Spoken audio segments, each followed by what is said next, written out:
I wasn't a theater kid. Probably should have been, but I wasn't. I built sets, ran spotlights, but I was never on stage. But I think that constant, slightly detached exposure to all those plays and musicals made me appreciate the aesthetic of theater a lot. The presence, the enormity of it. Some people find it obnoxious, which I can't exactly fault them for, but the pageantry sort of counterintuitively makes it more intimate to me. It's such a blatantly heightened form of storytelling that suspension of disbelief really isn't an issue.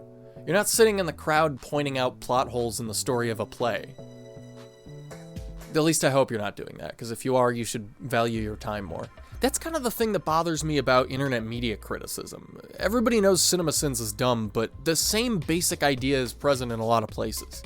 Analyzing the ways in which the logic of a story doesn't line up with the logic of real life is not sophisticated criticism. Pointing out plot holes isn't difficult, it's actually really easy. Finding logical inconsistencies in a story is about as easy as just having a mental checklist of things that are possible. But I understand why people do it. It's a lot harder to criticize something based on its own internal logic or thematic backing of the story that may or may not be undercut by what you perceive as flaws. Because that requires engaging with the story in a way that's a lot more involved than you're probably willing to be if you just didn't like it that much. That's what's so magical about theater to me. The barrier between actor and audience is so thin that you can get right up on stage and they can't do anything to stop you. That you end up having no choice but to pay attention to the big stuff. Themes, ideas, the craft with which the thing you're watching is put together. It enhances your understanding of not just the thing you're currently watching, but of all theater. Potentially all media. Now let's talk about anime. Anime is a nightmare. Like horror, if you're gonna be a fan, you kinda have to accept that you're just occasionally gonna see some deeply problematic shit for basically no reason.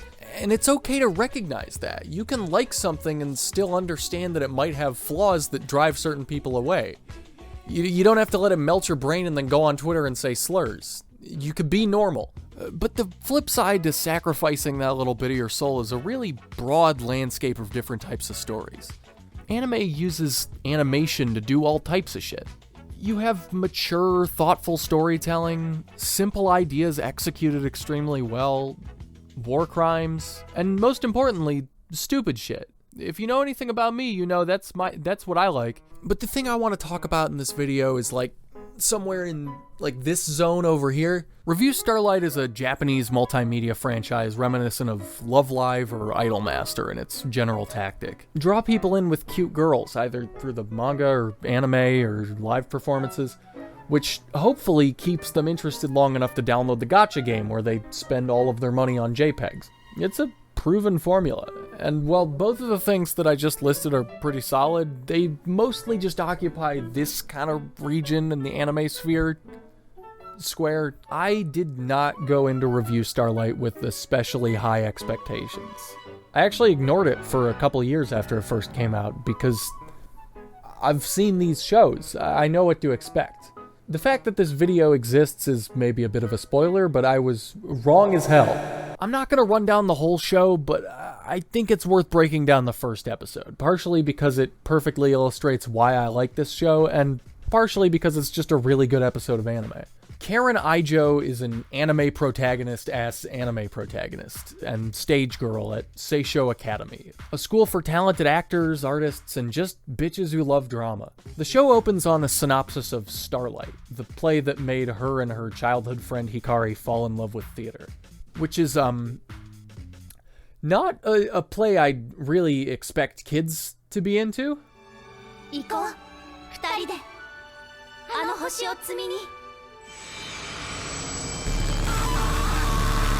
But fast forward today, and Karen has made big strides in her childhood dream of becoming a famous stage actor. We meet her friends in one of the best "we're going to introduce the main cast all at once in a lineup" scenes I've ever seen. They seem to run the gamut of anime personality types.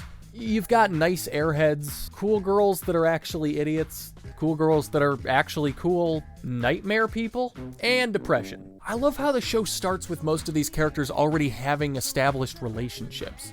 They don't feel the need to sit us down and show us how they all meet. It's not important right now. you get a pretty good idea of how much they all respect each other, even if there's somewhat of a rivalry there.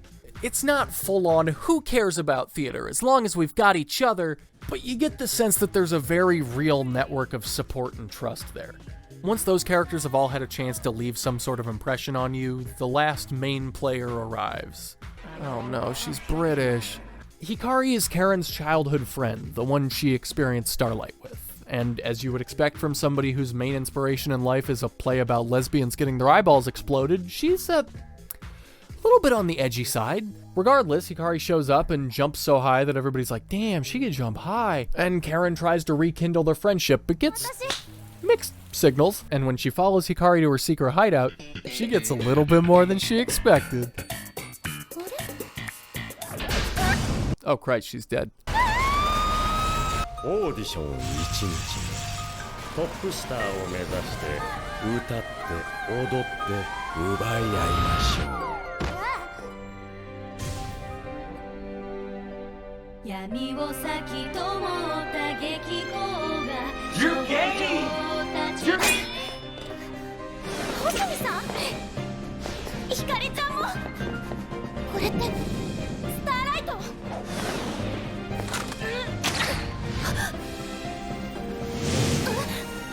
やめて星見さんわかります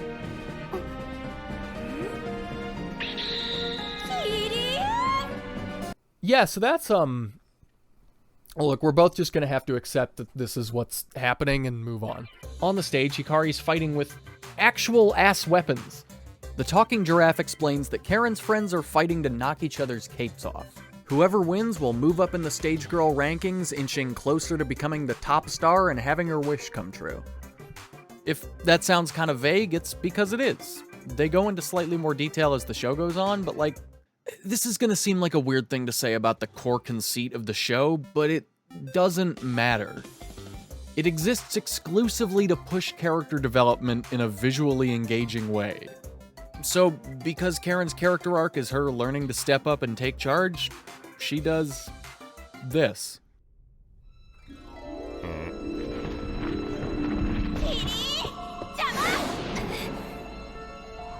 約束したんだからひかりちゃんと私は私たちは絶対一緒にスターになるって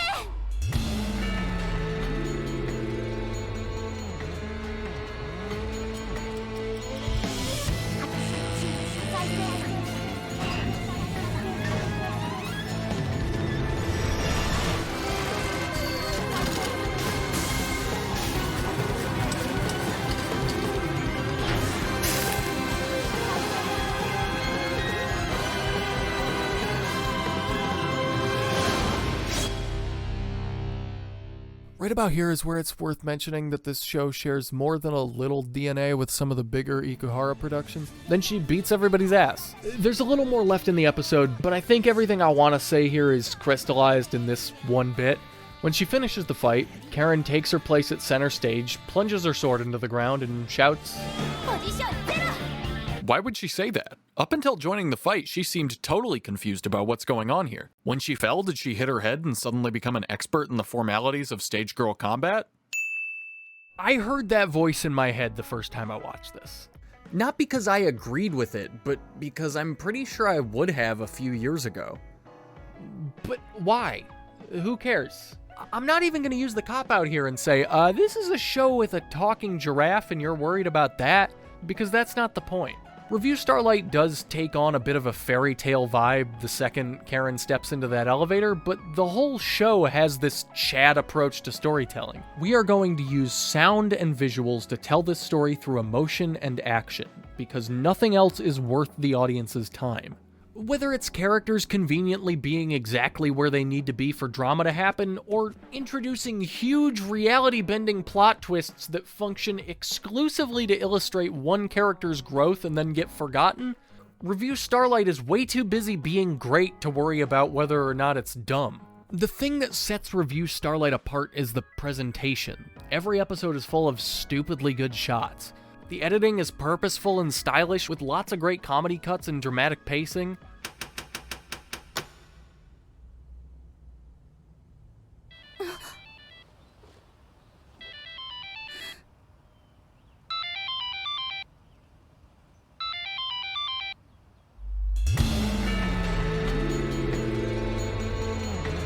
The music is fucking ridiculous. ダメよカレン私行かなきゃ勝ってくるから大丈夫だよカレンちゃん痛くしないから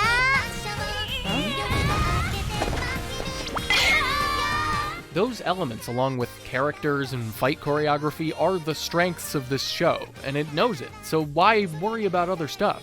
I realize this video might seem like me making up a position to argue with, since Review Starlight is very well liked, but it's a microcosm of all media. I've said it before, stupid shit is heat, but just caring about emotional storytelling over logical storytelling doesn't make something less intelligent or less important. It's just a matter of priorities, and Review Starlight is maybe one of my favorite illustrations of why the emotional end of that spectrum works so well when it's done right. You should check it out, even if I've spoiled the first episode, because if there's one other big lesson you can learn from theater, it's that knowing the ending doesn't always ruin things. It's just a really fun, coming-of-age story about a bunch of characters who are very, very easy to love. And if you've got any other anime or movies or games that fall in line with this storytelling philosophy, leave them in the comments, because I love hearing about that stuff. I think it's important to broaden your horizons when it comes to media criticism, and not just take everything from ending explained videos on YouTube. Because at the end of the day, is it really that important why the giraffe is talking?